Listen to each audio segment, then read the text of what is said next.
In today's episode, we're going to be talking about us traveling the world, the mistakes we made, and if we could do it all over again, how we would do it perfectly. Welcome to the Wanderlust Woman Travel Podcast, hosted by Noah and Vanessa. We're a married couple who loves traveling all over the world and sharing our experiences with you, whether it's good or bad. So let's jump right into today's episode. So Vanessa, how long have we been traveling? I think we started 2022. End of 2022? Well, yes, technically, but we were born travelers. So I think we've been traveling, and it depends on how loosely you define the word. 'Cause sometimes I go to a different grocery store when I was a kid growing up. Is that traveling? Oh my gosh. No. Okay. Just checking, Anyway, so for 29 years, we've been travelers at heart. Seriously traveling for about good 3 years. I guess that can be different depending on the individual, because before then we still International travel, 2022. Yeah, but before then still, you go to Mexico to visit your family. I went to Canada like once or twice. Maybe 3 times, I think. Does that really count? We're only an hour away from the border. I think it does. Of course it does. So people in Europe, they take an hour train to a different country. Okay. See, trying to gatekeep over here. So anyway, we've been traveling pretty seriously, internationally, kind of like gravitating towards a lifestyle of travel since 2022. And in that time, we went to 20 countries, and every step of the way has just been a dream. But that doesn't mean there haven't been some nightmarish moments throughout it, or kind of some tough learning curves, or like lessons along the way that we've had to learn. And I think it's really important that you learn them yourselves just through experience. But of course, if you can learn it from others or get some insight, they can always be valuable. So welcome. We'll be your teachers for today, and we'll give you all the things you need to know to live your perfect life, because we have it all figured out, right? Yes, correct. Absolutely not. So if you have some good podcasts to listen that we can learn from, but no, okay. So about 20 countries, give or take, in 3 years. And we visited each one in kind of different ways, or different experiences, different mistakes along the way. So I think we're just going to kind of talk about our main lessons we've learned and talk about some examples and our like thoughts and feelings throughout the process. And again, if we were to go back in time, how we change it. So what is like one major lesson or like thing that we've reconsidered after our traveling lifestyle? Well, one thing that I think, we kind of go back and forth with this for how long we want our trips to be. Yeah. What? Nothing. No. I feel like in the beginning we wanted a month, and then we were like, oh, you know what? This is kind of too long. So we thought, let's do more of a fast-paced trip. And now we're kind of back to, what do we want? Yeah, and I think that like it really just comes down to and whatever. I'm not gonna be Mr. Gray Area. I'm gonna try some hard stances today. Is some certain places are just better suited for certain time lengths, and like Vanessa was saying, when we first started, we would stay in a place for about 1 month because we were kind of living more of the typical digital nomad lifestyle. We were kind of like homeless, or we didn't have like a place that we like had to be our actual home. We had a paper box or cardboard box. We would live with my family. We stayed with my family, but that wasn't a place we wanted to like spend a lot of time. Obviously it was good to be there, but I mean, we didn't really expect to spend a lot of time there. Like we would come back and hope for like 2 weeks there, and then try to go to our next destination. So we would still see family, but still travel, and then we didn't have to worry about extra expenses like rent or all of that. Yeah, and that's definitely, we'll talk more about like, the financial side of things too. Like, that's a big part of traveling. But while we're on this, like, spending a certain amount of time in a place. So that was kind of where we were going with the 1 month in each different place. And I think there's just a lot of different things you need to consider when you're planning how long you're going to stay in a place. So I think a big one is going to be like just kind of like things to do. I think it kind of goes without saying. Yeah. Unless your goal is to just kind of like go off the beaten path and like just kind of being like I don't know, if you want to like just completely like isolate yourself, or not isolate yourself, maybe like detox from like the world a little bit, you know what I mean? If you want to stay in like a little mountain shed in the middle of Montana, be my guest. You have some nice views, but I think just generally, you want to be somewhere where you're not going to run out of things to do like immediately, or a place that's going to get boring. So those places, maybe you could like include it as like a day trip, or a smaller just amount of time spent there, or maybe you're going to spend more time like working in that kind of spot, you know. But anyway, what other thoughts do you have about like how long to stay in a place? I think we're not wording this very well, but Go I for it. think so I think we should just tell them our examples. Sure, go for it. So for example, we were in Naples, Italy for a month, and to us that just felt like too long. Like if you are planning a traditional digital nomad stay where you live everyday life, I think it's fine. But for us wanting some adventure, and like nice and fun things to do any day of the week, I think a month was just too long there. Another place is in Peru. We stayed in, what was it called again? Cusco for a month. And everyone we told, they were like, oh, that's a really long time. And at first I was like, why, you know? But then I was like, actually, I see what they mean. It's just too long in one place. So I think kind of a month is nice, but take into account where that is. If you said, hey, you want to go to Tokyo for a month, I'd be like, that's too short. Like, we should probably go longer. Yeah. So, yeah, just something that we are keeping in mind now as we pick our destinations and the type of travel we want. Yeah. Well, you know what? I do mostly agree, but so when you pick like where you're staying, obviously things to do, like that's one component, but I think it is kind of like a multi-variable kind of like formula, or like a kind of like equation, because yeah, things to do is important too. But I think places like Naples actually like had a good amount to do and like a good amount of day trips. Same with Cusco. Like Cusco, like obviously maybe the city itself didn't have like a million different like attractions or like things to do, like just like everyday life in the city maybe, or the town. But there's lots of day trips too in Cusco that we did. Day trips, yeah, those were nice. So I think that's kind of where, I don't mean to like jump too ahead of things, but this is all just kind of like one, I don't know, like mishmash of concepts that'll kind of play into it. But I think that's where kind of community plays in for a lot of these places. Like somewhere like Naples, I don't think we met a single person in a month. I know. I agree. I think honestly, there weren't a lot of tourists when we went. It was in January, so it wasn't very lively with like tourists. And then with locals, we just didn't know enough of the language to really connect with anyone, sadly. Yeah, I think Naples is a place that has like a very strong like local identity, and like people there are like just like part of their own like Neapolitan Italian society or culture.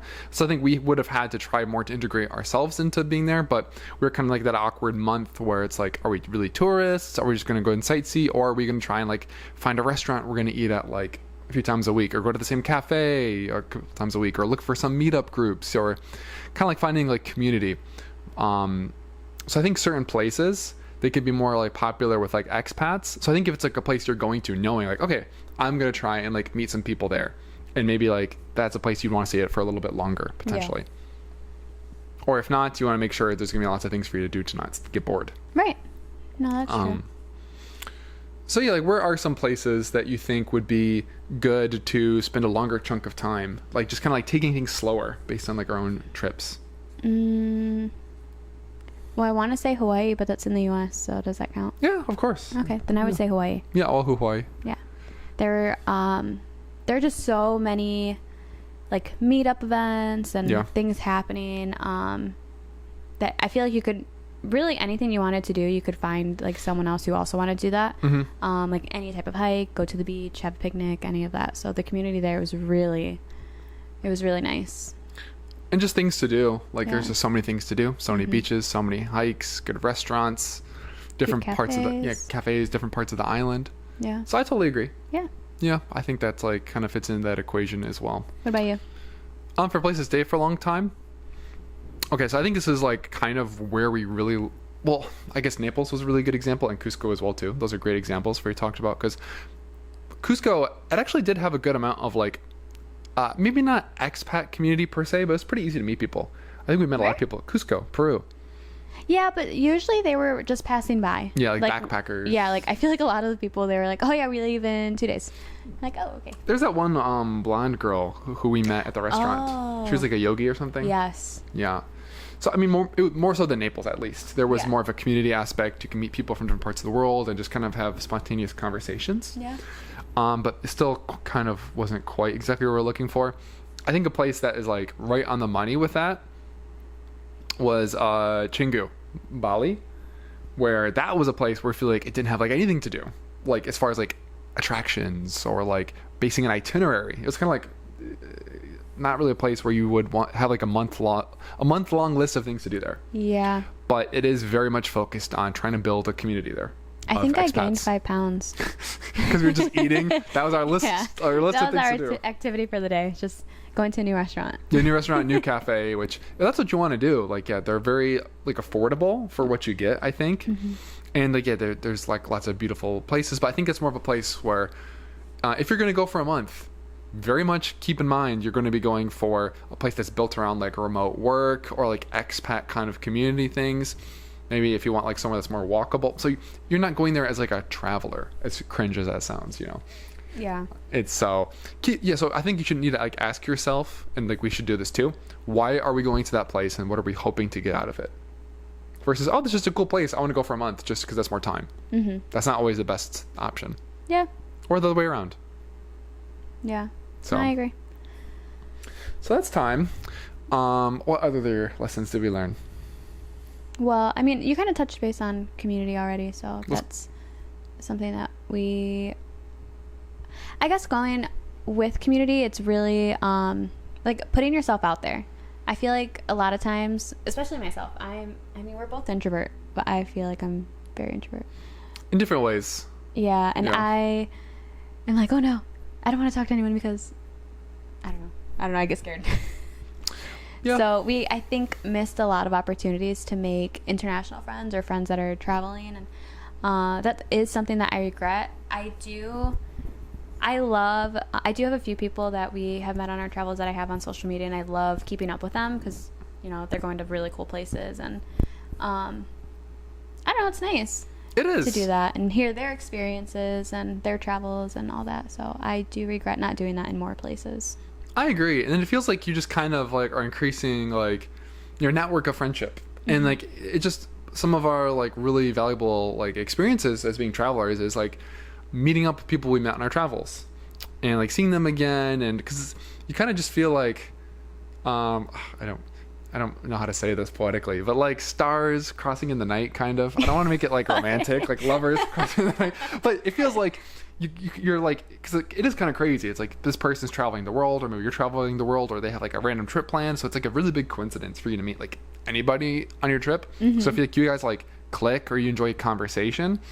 It's kind of like a really, you're taking advantage of like a really unique opportunity to like get to meet this person. Or also like, I don't mean to be annoying, to be like the annoying travelers, but sometimes you feel like people back at home you don't always like connect with or click with, at least not in the same way.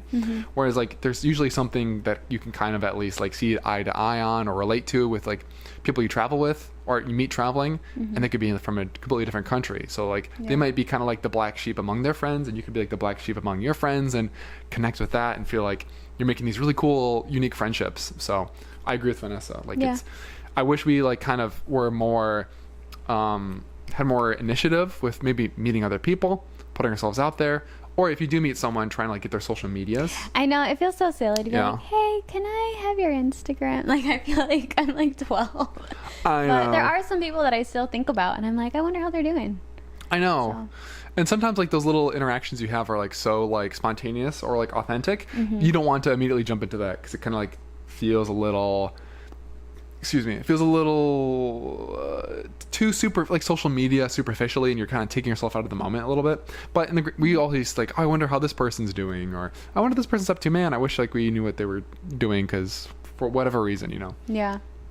So, and I think also the friendships we have made has just made it like that much more interesting and cool and valuable. So I think if like those connections with people and relationships you can maintain is something that definitely should be prioritized. So we would do that more. Yeah. If we I feel could like go this is back. kind of like a goals list for us.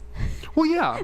I mean, what do they say? Like the best time to plant a tree is 20 years ago. The next best time is today. So even if we can't go back in time, going forward, Yeah. now we can try and like implement these like lessons more effectively into our own travels and our own life. That's very true. Yeah, and I think also for community, this is really important because traveling, like the whole digital nomad lifestyle, it really is like very glorified because like it sounds really amazing. You can like work from anywhere in the world, you can travel anywhere in the world, go to these beautiful locations, but as people, we need like community and like good relationships. And if you stay somewhere for a long period of time, like a month is like the longest we've ever done, right? Or 2 months in Bali, but it's still like 2 different places over that Right, time. yeah. So even if it's somewhere really beautiful, if you're like lacking like good like social engagements with people, it's going to be really hard to like have your best time for like a long period of time. Do you agree? Sorry, I'm thinking. No, it's okay. It's okay.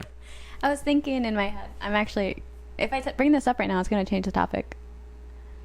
Okay, well, I'm let's sorry. see. It's fine. It's fine. Bring So it I up. was thinking about community and all that, and Mhm. I was thinking how if we made more of a community with the local people, they wouldn't leave, a couple days into our trip because that's where they live.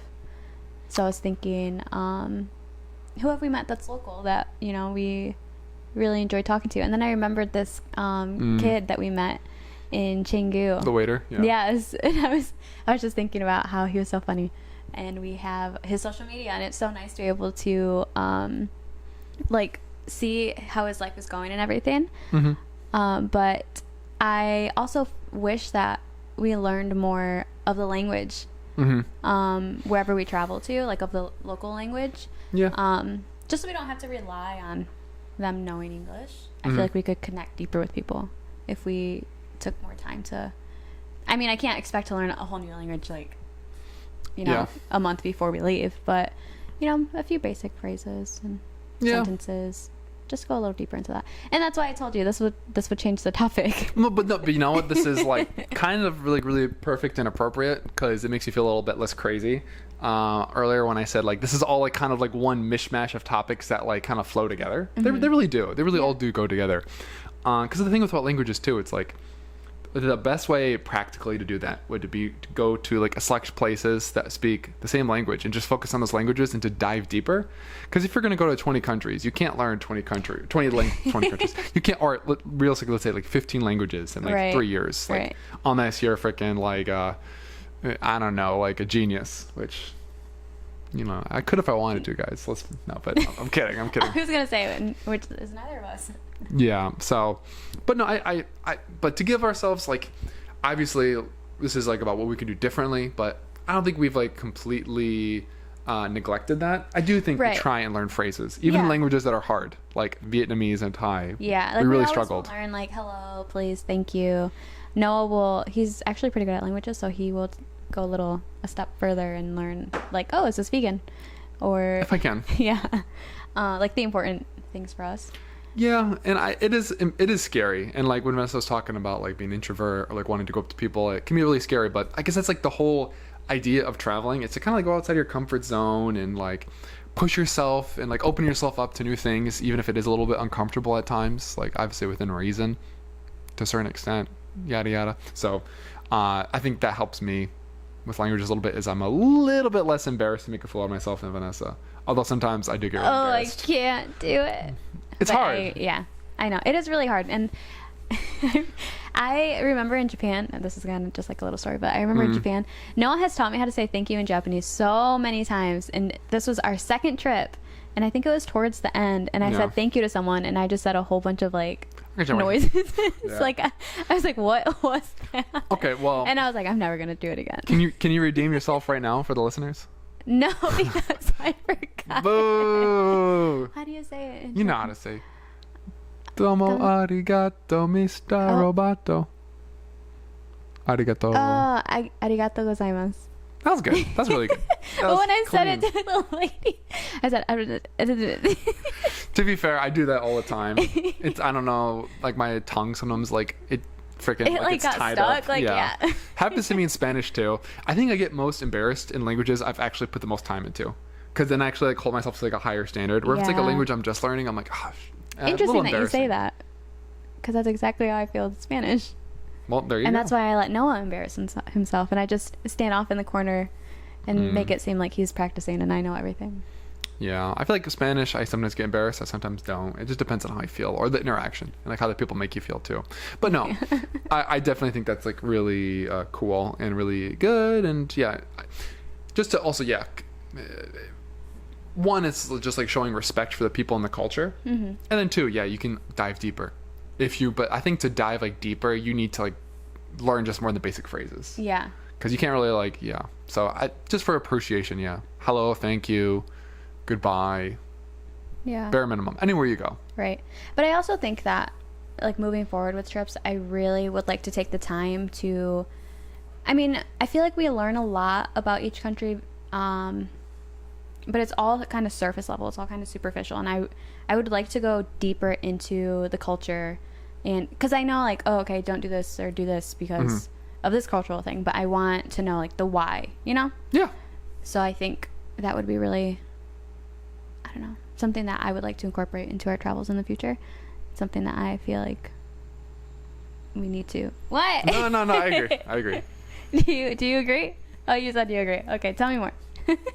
I really do agree though, because when you like get deeper into the culture, one, it's like you just like this conversation, this podcast, it's like all these things kind of ebb and flow because like Vanessa said, there might be like a cultural what you should do, but the why can sometimes be like related to the history.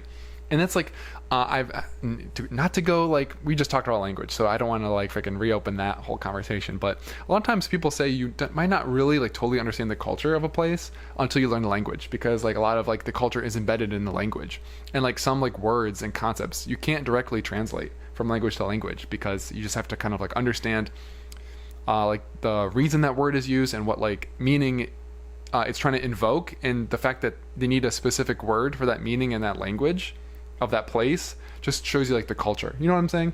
Like the example I always use is like in one of like the Inuit languages, they have like 30 words for snow. Jeez. Because it's just like it's like they see it so often in so many different states, they need to be more specific. Or so anyway, I think that's true.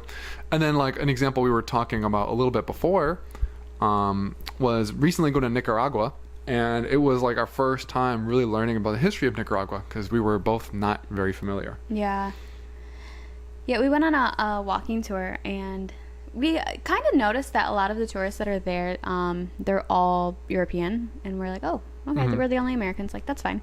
And then our tour guide was telling us that a lot of people in Nicaragua don't like Americans because of our government, and I guess we stopped funding some things over there, and as a result a lot of the students are suffering there. So that was really interesting to learn, like, as we were in the country. I wish that we would have taken the time to learn that beforehand. And luckily, like, we are pretty respectful people. I was gonna say respectable, but you guys can tell us if that's true. Respectful people, and we try and like come into a country and just are very like sensitive, very like trying to be very adaptable to like, versus going there and just like being our absolutely typical selves, because also in Nicaragua, like the government is very different, and like you can like make arguments why it might be like better or worse in certain aspects of any country, not just Nicaragua. But I don't think, like, from what we heard, you're not allowed to like speak openly like anything negative about the government or leaders there. And like obviously that's part of like our First Amendment right in this country.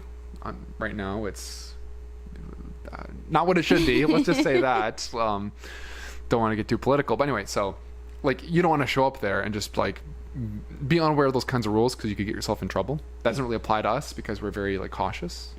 Yeah, I think so. But so anyway, so that was kind of something we were learning from our tour guides too. It's like, oh, it could have been nice to know more about like the government structure here. Or also, like when Vanessa was talking about like lack of cutting funding, I was doing a little bit of research too, and I've heard some things recently. Apparently, like the USA was kind of like trying to destabilize the government. They funded like the rebel group, like the Contras, they're called. I guess that means like against, Contras. So I don't think they were successful. So that makes sense why like the current government today might not be a huge fan of the USA, because you know that kind of like foreign influence we were trying to have. So anyway. I'm not trying to get into like the what's bad or wrong. Just be aware of like, especially like how your own country has a relationship with that country. So like how you might be perceived or that kind of thing as well. I think it can be really helpful. Yeah, but luckily, like everyone that we met, they're very nice. They didn't care if we were where we were from, really. They're just friendly. I agree. But it was just really interesting to learn and to find out. Or even when we went to Peru, you remember our flight was delayed because there was a protest. Yeah.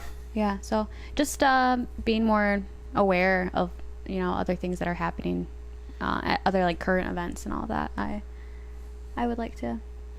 Yeah, and then of course. Oh, sorry. Go ahead. No, you're good. And of course, that's not to like say like you need to know because you shouldn't go or should go. I think it's just to give yourself an idea, but also like don't have too firm or concrete of an idea of a place before you go. Because once you go there, the beautiful thing is like on one side it's nice to know, but once you go there, if you like are there with like an open mind or you're like willing to like hear people's point of views, you can like learn from them and like get a different maybe perspective or the locals' perspective, and maybe you can see things from a different point of view, and I think it's really valuable too. So so even if you do have like some previous understanding, still try and go to places with an open mind and hear what like local people think. Yeah. And maybe you can be like, oh, maybe I disagree with them for this reason, or oh, that's really eye-opening, I never thought about it this way. And seeing like people through their own eyes and like hearing them talk about it, maybe understand something differently, which that's a beautiful thing about traveling. Yeah. And I think that kind of segues us beautifully into our next point, which is we kind of want to have some like more deeper meaning or fulfillment from our trips. Not just like learning, but also maybe like giving back. Yeah. I feel like a lot of the times it feels like we're just taking as we travel. I mean, like we're consuming. Yes, yeah. Consuming. There you go. And I would really love to spend some time like giving back in some way. I don't know if like volunteer work. I know some places you can help them build things, other places you can, I don't know. I've seen, sorry. No, go ahead. I was just like, if you don't know, please ask me. No, tell me more. I know. But I was watching a video, and a place I really want to travel to really badly is Cape Town in South Africa. And that's a place that has like lots of controversy to a certain extent, because like it's a beautiful city. Gentrification is definitely like happening to a certain extent there, and like obviously like people there have been screwed over historically with like the apartheid stuff, and like people being I don't want to say excommunicated, but like pushed to these areas, and they might be like more dangerous, or more people there aren't getting the resources they need. But I saw like a travel vlogger, and he like partnered up with like a local like food shelter or food pantry, and he spent there like the entire day like helping like make and prepare meals for the people in the community. So stuff like that. It's just no, that's definitely something that I would love to do. And it was really cool because like one, he got to give back, but also two, he was able to like go to a place that's maybe like more like not tourist approved, that's like more like a little bit, I don't want, yeah, or let's say higher like rates of like crime, let's say. But you can meet like the local people there and talk to them and hear like their own like experiences, and like you can do it in a way where you're not gonna be like walking around like a tourist just walking, you know what I mean? You're kind of like under the umbrella of like some people that like know the area, and like people there aren't gonna like rob you if they, or you're not gonna be like picked on for crime or something if you're going to those communities to help, I think. Yeah. Not to like say things will happen to you or paint these areas in a bad light. I'm just saying it's a really good way to give back and like maybe see and experience and like learn from people in different areas outside of like the typical tourist spots. Yeah. So anyway, I think that's a good example that comes to my mind. Yeah, or we have a friend, her name is Sylvia, not that that matters, but anyway, she is from Ecuador, and she has a like kind of sanctuary thing for animals on her property, and she says that said that people volunteer there all the time. People from all over the world will go and volunteer there, and I think that is really nice too. I think so too. I think it's really sweet. Yeah. And I think like an example of something that we've done, which kind of like checks both boxes of being like a tourist experience that's like really cool and that looks beautiful, and also like giving back, was the elephant sanctuary we did in Thailand. Because that's like, yeah, very popular tourist experiences, like elephants, but we try to find a place that did it ethically, where they take good care of the elephants. And this place that we went to in Krabi, it's the Krabi Elephant Sanctuary. Like the money that you give goes to feeding the elephants, and a lot of the food from the elephants comes from local farmers. So, and a lot of like the other money too goes to like kids in the community. Yeah. So it's like just a whole, it's just like everything benefits from that. Right. The animals, the locals, and you as a tourist having this beautiful experience. Yeah. And the work you do there isn't just like riding. Well, you don't ride elephants because it's not humane, but you like help feed them. Yeah. So it's like you're actually like paying to do labor. Right. So that's But a really cool thing, you know. It was such a unique experience. I would do it 100 more times. And beautiful. Like Yes. you got really emotional. Yeah. I did too, but you were crying a little I bit. turned into a crybaby. I didn't. Honestly, it came out of nowhere. It was just a beautiful experience. But yeah, it was. And that's like when people ask us like our favorite thing in Thailand, which is a beautiful country, and we saw and did so many amazing, beautiful things. Like that's still like probably our number one, or else it's our go-to number one at the moment. Yeah. So, yeah, it's just like so great in so many different ways. That does remind me of in Nicaragua, we went on a coffee.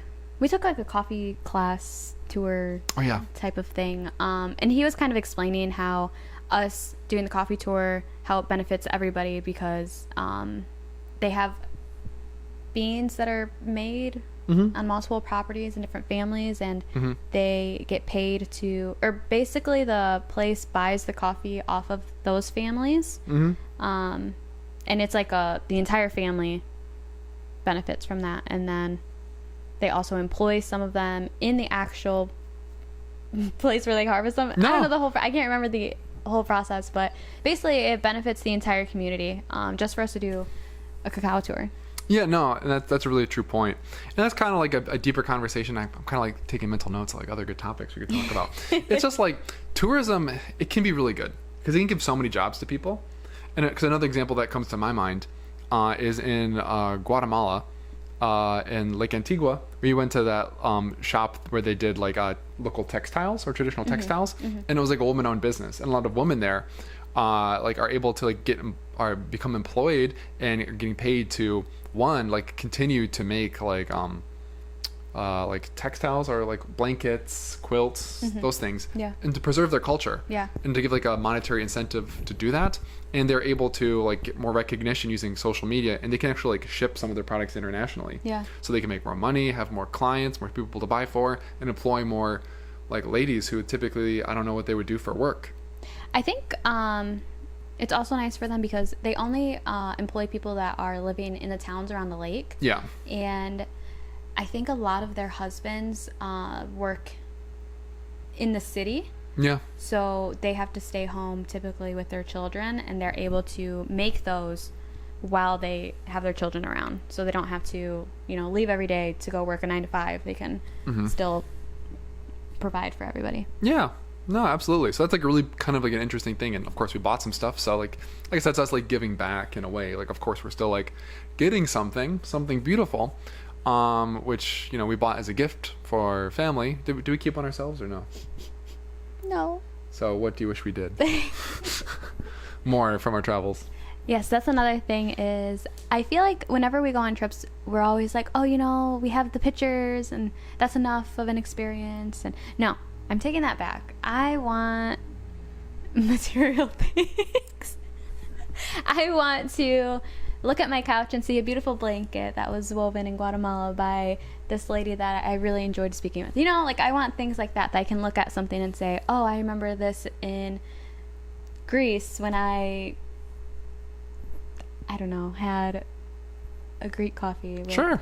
a local person in Paros or something like that. Yeah, no, I kind of agree. I do. I think, yeah, it can be nice to be reminded of like your beautiful memories and trips and experiences with something like physical. I think, but then again, I don't know how to ask you guys this, but what happens when you have a materialist and a minimalist? You have Vanessa, because she lives in this constant like paradox oxymoron where she wants to throw away everything and have nothing, but she also wants lots of cute little things and fun little like knickknacks or things but I want things with meaning. I know. Sure, yeah, and I think that's a fair like point. I don't want a Kate Spade pillow. I don't care about that. You don't want to go to TJ Maxx or I little actually thrift do stores and find a good deal and too good to pass up on. No. I The understand things what with you're saying, meaning, you never get rid of those. Those always have a special place in your heart. though. I agree. And then a lot of things we do buy usually can be like things that we do consume, like maybe food or like coffee or limoncello from like Italy, and that could be great too. But I guess unless you keep like the bag or like the bottle, it's still not gonna like stick with you forever. So I do agree. We have some like material possessions, such as we have a cup from Mexico that I love using. It's really nice. Oh, yeah, little yeah. traditional cup. We did get a little baby elephant in Thailand, so that reminds me of. Where is that? It's in the bedroom. Oh, See, okay. he doesn't even care. I do care, but I don't know. But also, like when you travel minimally, it's kind of like, unless you get like little, you can get like, little knickknacks, but we're always like trying not to buy like tons of like bulky physical possessions to carry around with us. Yeah. So that We're can be a always little, low on space. so that can be a little tricky too. And also like, the most important thing though is definitely memories and experiences. Yeah. And like having pictures that can be like a good memento or memory as well. So I don't know. But you know what's funny is It's a that tough thing to balance. we always bring things back for other people.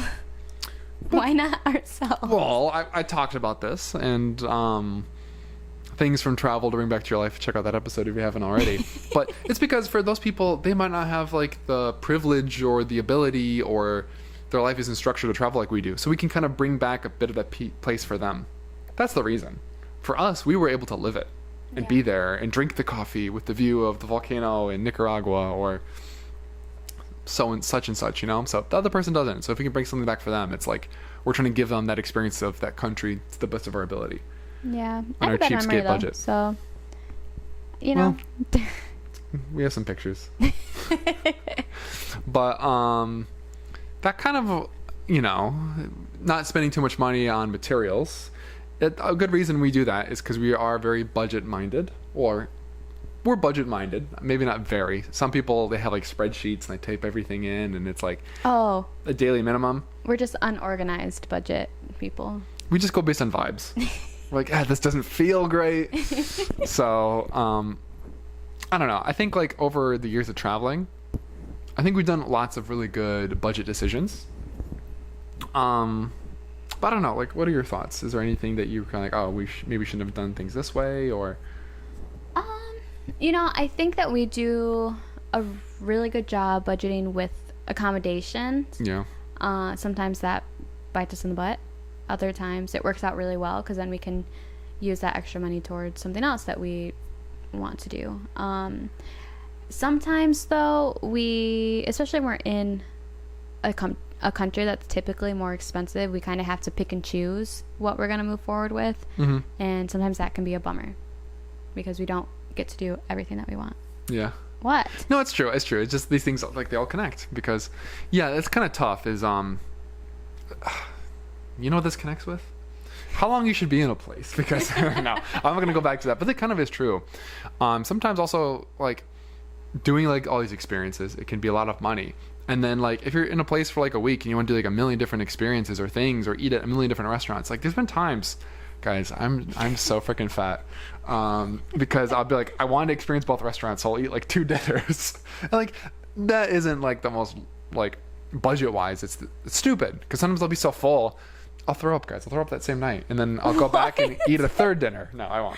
But I'll be like, You must be like sleepwalking because I do not remember this. I'm bullshitting a little bit, but I'm being serious though. You know me. I'll be like, all right, I really want to try this bowl of like vegan ramen, so I'm gonna have a bowl of ramen before dinner. Okay, yes, you have done that. Because sometimes you can only fit like so many meals into like your schedule. Yeah. And food's very important to us. I don't know if you have noticed this, but It is. It's we cool. love eating. It's great. Yeah. So, and then it's kind of tough because sometimes, like, if we're staying in certain places for a certain amount of time, like, you can kind of take your time. Like, if you're staying somewhere for a month, for example, you can go out to eat like once a day or once every other day, or one day you get coffee and another day you go out to eat. So you're not going to miss out on like eating at all, maybe, or not all, but a huge majority of restaurants that are interesting to you or cafes. But if you're in a place for like a week or like 4 days, like, I don't know, you might have to eat out like 2 or 3 times a day to like have all the different experiences you want. And maybe in those places you're spending like $100 a day easily on like food and activities and transportation or whatever, you know? So that's kind of where I say we're kind of intuitive, going based on vibes, because there have been times also where we have missed out on experiences. Maybe what were we talking about before? In South Korea, Yeah. you were interested in going to what was it? The DMZ? Yes. The border between South Korea and North Korea? Yeah. And I think with time, like it was close to the end of our trip. And it was like a whole day trip. We'd get picked up like 5 in the morning or something too. And we like had other things that we also wanted to do. And I think Yeah. it was like a little pricier. Maybe. I think. I can't remember. So we had to just kind of veto that. Yeah, there's another example we were talking about too. Pompeii? Pompeii, maybe. That was also like timing and stuff too. But yeah. Yeah. We were also like just kind of like, we always just gravitate towards free things when we're traveling versus like paying for like a tour or like an experience, unless it's like the only means of getting there. That's typically when we pay for these kinds of things. Or like in Bali for Nusa Penida, we did this like day trip, but there's a lot of places around the island, so maybe we could have done several. I'm sure there's other ideas that are like escaping us right now. Sometimes it has been like for good practical reasons, like maybe we are like running really low on money at that time because of like some freak occurrences, like technology stuff or job related stuff that happened, unfortunately. Yeah. Which we'll get into that another time maybe. So yeah, it's just it's always a tough balance. I think we do a really good job overall. But what would kill me, and I'm trying to think if there's any time this has happened, is like when we feel like we keep on needing to go back to places because we didn't like do the things we needed to do or we felt like we needed to do for budget reasons. Like what? Man, I was really hoping you weren't gonna ask me that. I'm blanking on what No, you're right. You're right. Maybe we'll come back to it, guys. So if you're wondering I got it. If you're wondering why he keeps looking this way, it's because our magnets from all of our I know. I'm hoping like kickstart my memory, please. Okay, so one example. It's kind of silly, but this actually kind of puts everything perfectly together. Guatemala, Antigua. Remember they had the little hobbit land we wanted to visit? Well, that was a kind of a different situation. But when I'm talking about like sometimes there was good practical reasons why we didn't do it. Yeah. Because there was a technology issue. Long story short, my laptop broke and I almost got fired from my job and my YouTube got hacked. Another example is Mexico City. We went there a couple years ago and we did a lot of stuff, but we were kind of trying to choose between experiences and we chose to go to the Tolantongo hot springs, which were beautiful, but that was expensive. And then there was another thing we wanted to do, which felt like maybe time, but more than time was like price. So we decided to choose the hot springs instead. But the other option were these little boats. I think it's called Xochimilco or something. That feels right. I would be really impressed if you got that, actually. Okay, we'll have to look after it. I might get a pat in the back after this episode, guys. Lucky me. I'll give myself one for now. But anyway, so it's these little like boats that are in this canal, and you go on there. You have like a mariachi band singing for you. Maybe you can bring in like your own drinks. They had like a guacamole making class or something too, and that could have been a good place to. Oh man, I'm so locked in, guys, right now. So that could have been a good place to meet some other people too and connect, and also a cool cultural experience. I think like it's a very popular thing to do, and locals do it too. It's not like sometimes for like birthday parties and stuff. And we have come to learn. What have we come to learn? That we like to do classes too. So a cooking class or a guacamole making class kind of goes in the theme of our next lesson, which is we like to learn and do like stuff.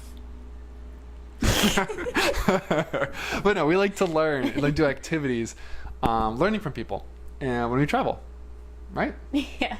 All right, please start talking. Okay. Well, and whenever people told us that we'd be like, oh, what'd you do when you went to this cool place? And they'd be like, oh, we did like a cooking class. I'd be like, cool. Yeah, very nice. But I was kind of like, okay. No, we did a cooking class. We took a cooking class in Thailand, and I loved it. It was one of my favorite experiences, I think. Yeah, it was super fun. It was. And I still think about our teacher. If only you like cooking at home. I'm kidding. Very funny. So Noah took a cooking class, and I just kind of observed. We both could. It's I'm not fair. just joking. No, we did take it, but no, it was a lot of fun. We got to learn a lot of different recipes. I have forgotten all of them, but it was just still a really nice experience, and we got to meet other people from other countries and learn about the teacher, and I really, really enjoyed it, and the food was perfect. It was just fun too. It's like a fun experience. They did do a lot of like the prep work to make it easier for us. Like we didn't have to like chop a bunch of like vegetables or anything. It was kind of chopped, and he kind of told us about like the ingredients and how you use it to put the dish together. Yeah. And then you get the PDF of the recipes as well. So I still have it on my phone, and I think you do too. Yeah. Like on our email. Probably, yeah. So. And they made it vegan for us. So he would tell us, oh, typically you would use this, but because you guys are vegan, we're going to use this instead. So it was fun. Learn a lot. And then you like share a meal with a bunch of people at the end, including like the locals and the other tourists, and it's just kind of like, it feels kind of like, I don't mean to say like a ceremony or a ritual, but it feels kind of like a festive, like little holiday celebration kind of thing, almost in a way. Do you agree with me? Not that's like Christmas dinner, but it kind of feels like like a greater meaning to eating than just eating for enjoyment. It's like you cook together, you talk about it together, and then you enjoy like the fruits of your labor together. Yeah, it just feels like bonding. Good bonding time. There you go. Yeah. Totally agree. And that's like that, like cooking classes is like one example of that. And then of course maybe you can cook for some people when you go home and impress them, or bring that recipe into like your rotation and keep a piece, like a part of that country with you and like your life at home. And then also what really enjoyed, to go back full circle a little bit, I can't freaking talk. To go back full circle a little bit is language learning and language classes. And we did Spanish school in like Antigua and Guatemala. And I really enjoyed that too. Yeah. It was fun. That was a lot of fun. It was a lot of fun to be in like a school setting again. You know, we've been, how long has it been for us? A long time. 7 years. Wow. Holy crap. Oh, I thought it was longer, to be honest. But yeah, so it was a lot of fun to do that and to get to know our teacher there too as well, and you know, get to know other travelers that were also taking classes. And I think that's where we met like mostly everyone from our trip. Yeah, a good chunk of them. Yeah. And we would do activities with them, and the school would have daily activities that we could do together, that they would plan everything. It was a lot of fun. I really enjoyed it. Yeah, it really reminded me of studying abroad, because when I studied abroad, it was very similar. Obviously, for our like language lessons, it was me and Vanessa with like a teacher, and then like every student might be like individually with a teacher, which gives you a lot of time to practice speaking and like learning grammar, and it's more individualized. But after the classes, a lot of times, yeah, like Vanessa said, we'd do activities together, we'd hang out, maybe we'd go out to get food together. Kind of puts you in this like, yeah, little community of people like from all over the world. And when I studied abroad, it was similar. Like after classes, we would maybe go out to eat or go explore some different neighborhoods or plan the little like day trips to other parts of Japan. So I think it was super fun. And it was fun to be back at school in like a way where you're choosing to go, not like your parents forcing you, or you're paying a ton of money to get like a degree, so there's like pressure on you to take, you know what I mean? It's just more for like the joy of learning, which I think is like lost a lot sometimes. Yeah. So you guys are kind of getting the picture, hopefully, and I think we'll continue to do these things as we travel more, hopefully. So yeah, traveling is just amazing, guys. But like you'll figure out what matters most to you as you do it, you know, and maybe you're looking at us right now and be like, oh, you still have so much more to learn, which I'm sure we do. Oh yeah, I'm very sure that we do. But so we might have to make one of these every year. Maybe. Well, hopefully not. I think the classes we dismissed. Can release. Yes. Class dismissed. No homework. But thanks for listening, everybody. See you in the next episode. Peace.